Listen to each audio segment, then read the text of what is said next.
You probably think you know the people around you.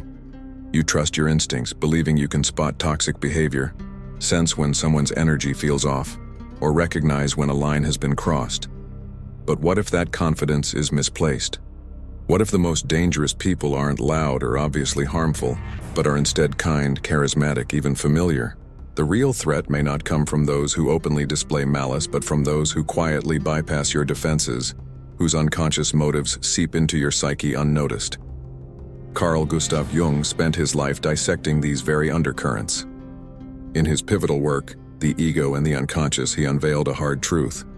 Most of what drives human behavior lies beneath the surface, outside our conscious awareness. This doesn't apply only to you, it applies to everyone. And therein lies the danger.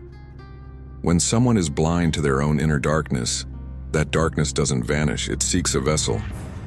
Often, tragically, that vessel is you. Think for a moment, how many times have you walked away from a conversation feeling emotionally drained? How many times have you been unfairly blamed or made to feel responsible for a mess that wasn't yours? Jung referred to this phenomenon as projection, an unconscious mechanism where an individual refuses to face their own inner truths and instead projects those denied aspects onto others. When this happens, you stop being seen as a real person and become a symbolic figure. The enemy, the savior, the disappointment, the ideal. None of these roles reflect your true self. But what's worse is that you may not even realize it's happening. You think you're being compassionate, mature, helpful, but in reality you're being pulled into someone else's unresolved psyche. You start solving problems that don't belong to you, becoming emotionally entangled in narratives you never wrote, yet now control your behavior. Importantly, this isn't always a matter of evil intent. Jung emphasized that the most destructive forces don't stem from calculated malice, but from the repressed, unintegrated parts of the unconscious, the traumas, complexes, and unresolved desires people carry without knowing.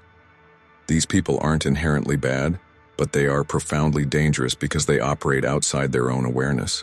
Their impact is subtle, creeping in through small comments, passive-aggressive silences, and emotional manipulations until you start to doubt your own reality. You lose touch with yourself and become entangled in someone else's shadow. This could be happening right now in a relationship, a friendship, a work setting, even within your family.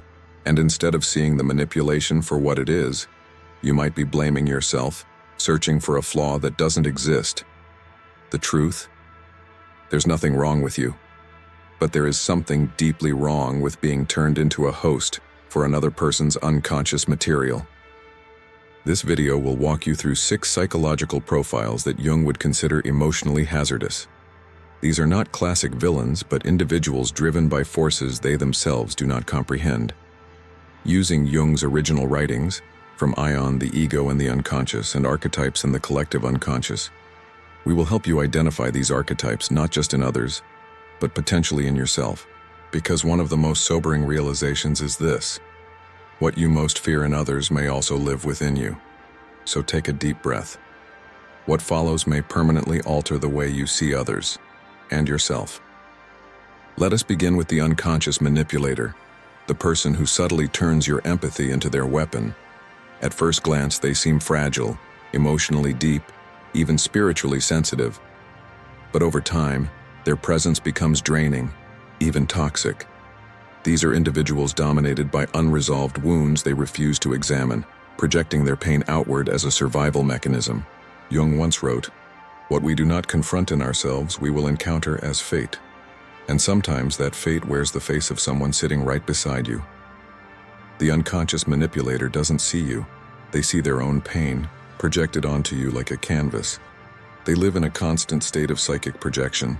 According to Jung, projection is a natural psychological process. But when it's not recognized and reined in, it becomes destructive. In The Ego and the Unconscious, he describes how projection creates a form of psychic blindness, reducing others to symbols of what we fear or refuse to face within ourselves. This is exactly what unconscious manipulators do. They view you not as a person, but as a reflection of their unacknowledged self. You're blamed for their emotions. If they're angry, it's because you triggered them. If they feel inferior, it's because they believe you think you're superior. The manipulation is subtle, insidious. There are no accusations shouted across a room, just silent expectations, guilt-laden sighs, and emotional withdrawal that make you wonder if you are the problem. To complicate matters, these people are often charming and emotionally intelligent, which creates a trap. You feel you can help them, fix them, understand them. But in doing so, you sacrifice your own emotional clarity. Jung warned that being cast into a symbolic role, like savior or betrayer, is to live in illusion. You become a projection, not a person. The only way out is awareness. You must recognize the patterns, question your feelings, and ask, is this mine, or have I absorbed someone else's unresolved wounds? Even more deceptive than the unconscious manipulator is the bearer of the persona. This is someone who lives through an idealized image, a social mask crafted to meet expectations and hide all vulnerability. In our modern age, appearance often triumphs over authenticity. Jung viewed this as a serious psychological risk. The persona is not inherently bad. It helps us play social roles and function in society. But when someone becomes the persona, they lose touch with who they truly are. In The Ego and the Unconscious, Jung explains that the persona is not what a person is, but what they and others believe them to be. The danger lies in identification, when the mask becomes fused with the self. These individuals are masters of politeness, moderation, and image control.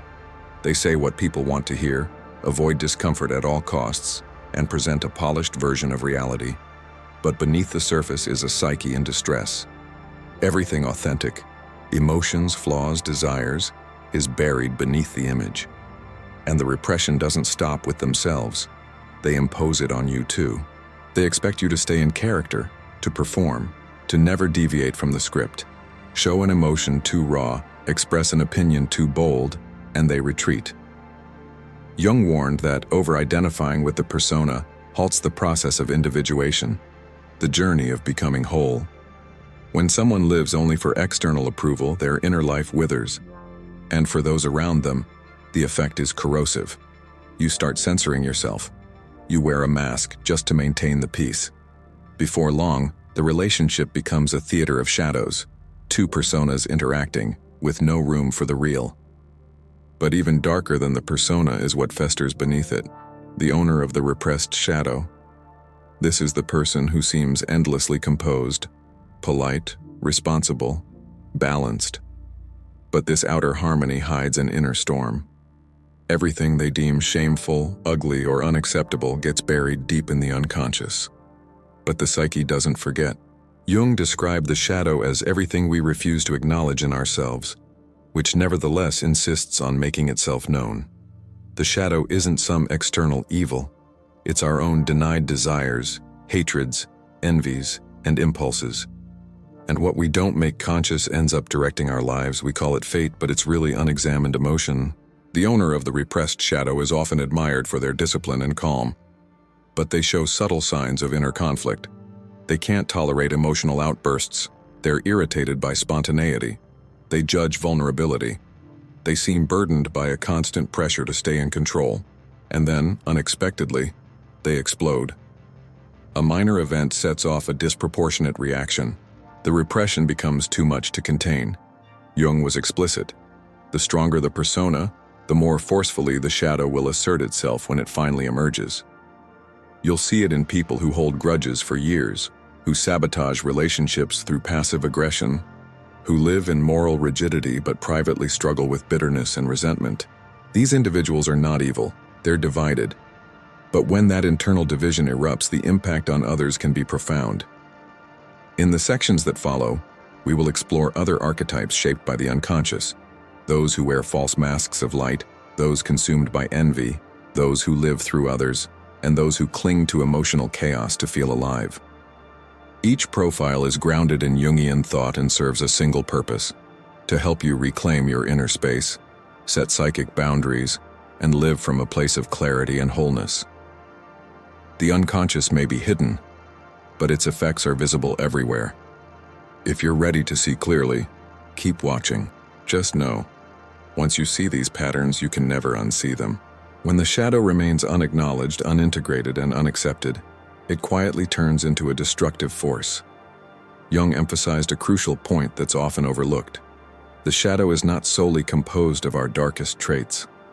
It also holds the parts of ourselves we've silenced, our stifled creativity, our unrealized talents, and our suppressed strength.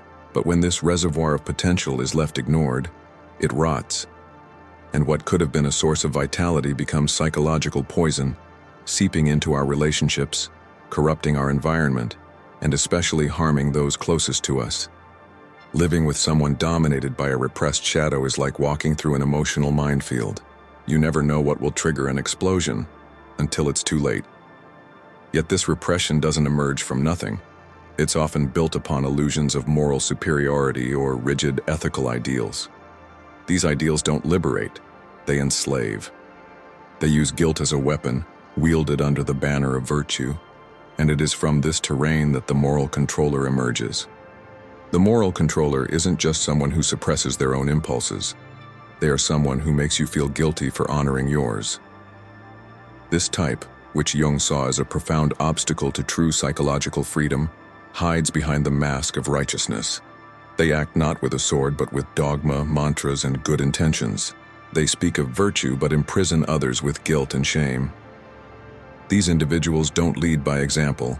They rule through condemnation. They often cast themselves as spiritual guides, ethical authorities, or protectors of the right path. But their sense of superiority is a fragile shield, hiding an unresolved inner darkness. Jung warned that when morality is used as a disguise, it becomes one of the most dangerous forms of repression. Rather than confronting their own flaws, the moral controller projects their disowned traits onto others, labeling them as immoral, impure, or wrong.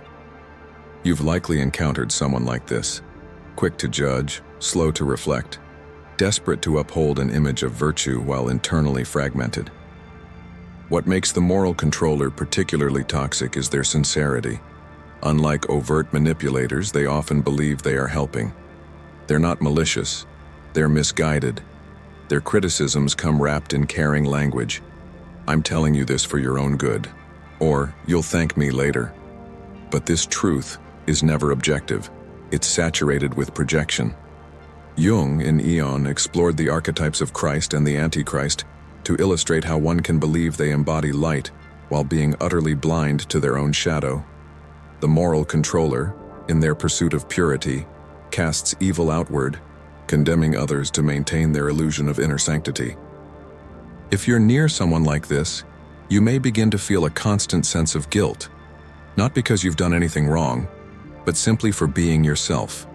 You start to censor your behavior, silence your thoughts, and conform to an ideal that was never yours to begin with. This psychological prison is often reinforced in families, religious groups, and authoritarian systems, where obedience is praised and individuality is crushed. Jung believed that excessive moralism reveals not self-awareness but the absence of it. Those obsessed with controlling others are often incapable of controlling themselves, and when they can't manipulate the outer world, they target the inner worlds of those around them. But moral repression is only one face of unconscious domination. There's another type, more erratic, volatile, and unpredictable, the complex-ridden individual. While the moralist suppresses their inner chaos, the complexed person is completely overtaken by it.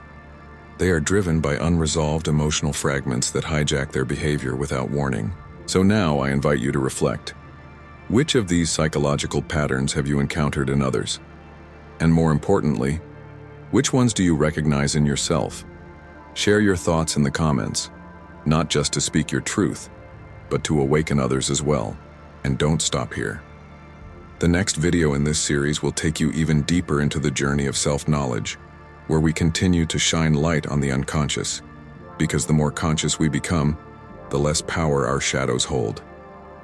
See you there.